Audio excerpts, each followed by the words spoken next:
Hello and welcome to the transcription explanation of this design.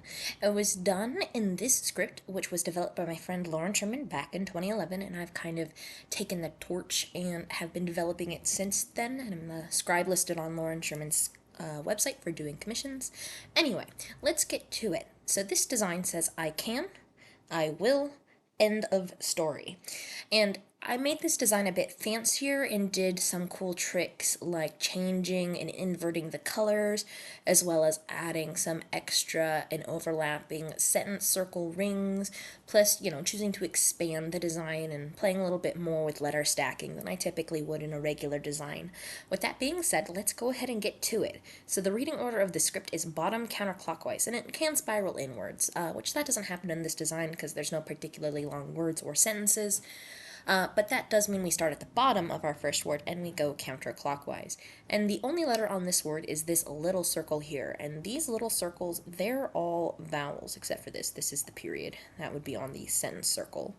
And these little vowels, they have different positions depending upon what vowel they are and if they're attached on one of these four consonants. Now, since this word is I, the I is by itself and just on the line of the word circle here. So here's the word I in this sentence, first word of this sentence.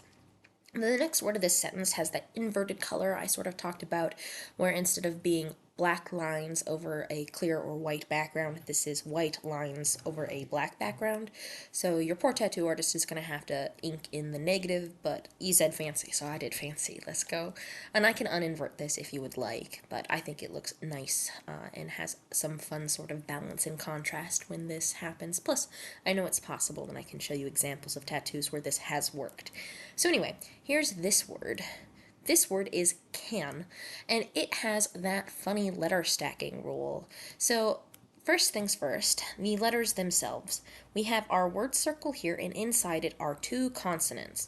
These two consonants are these two concentric circles, this letter stem, and one of them has four dots and is therefore the letter C, and then another one, it has one line and is therefore the letter N.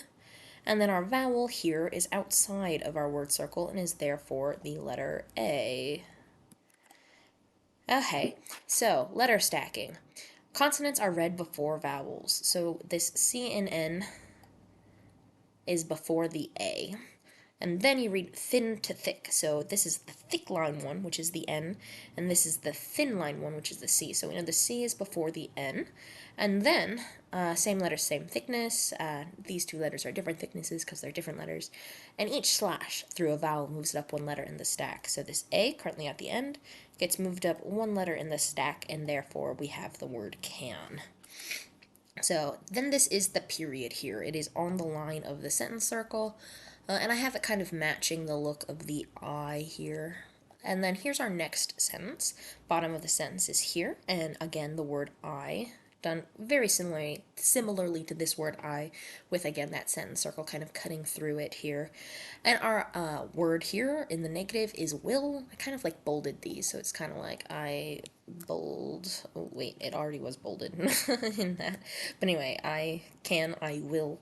And then this is will because starting at the bottom here, this shallow divot stem crosses the 6 o'clock line here and is therefore our first letter. It's also the only set of letters at the bottom half of our word, and again, reading order is bottom counterclockwise. So this shallow divot here has two lines ending on it, so that makes it the W, and then we have the I attached to it, line going inwards, so that makes it the I in will. And then we have a double letter, and like I mentioned in the letter stacking rules earlier, a double letter is done with the same thickness of line, so we have 1, 2, 3 dots, which is good because an L has 3 dots, and instead of needing 6 dots, we just need 3 because we know that these are both L's because it's the same line thickness. And then here's that period at the end of this sentence. And then our last sentence here, I kind of made a nice little connecting pattern, a little bit of uppy downy. It's almost kind of like Dark Fairy's Gallifreyan, the stylistic image to word Gallifreyan, which was kind of the fancier vibe I wanted to go for to make these relatively short words an interesting sentence. So this is my fancy linear design again. But here we have end, and this is an ND with 4 dots. So an ND has 4 dots. We can do an ND we can do an ND together. And the E, it needs to be brought up 2 letters, so therefore it has 2 slashes to bring it in front of the N and the D. So end, and then the of, again, I have the O attached to the F. F has 3 lines. And the O needs 1 slash to bring it up in front of the 1 letter. So the slashes move it based on number of letters, not number of shapes. So an ND is still 2 letters, even though it's 1 shape. It's an ND here. It's so you can do things like put an O in between the NT and attach it to the NT stem and make it the word not. Yeah, so anyway, this is the of, and then our last word here, story. Starting at the bottom, we have this set of letters, and this is another letter stack, but unlike this letter stack, we have shallow divots, so we're in this row. So our letters, we have 1, 2, 3 in the consonants, because we have 3 lines, and they're all different, because they're all different thicknesses. This thin one has 1, 2, 3 lines ending on it, making it an S. So we have our S.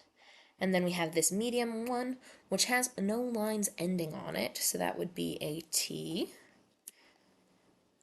And then we have the R with 3 dots, that thick one there. So in the 3-dot column, we have our R. And then we have the O, which is like a bead on a string. And that O here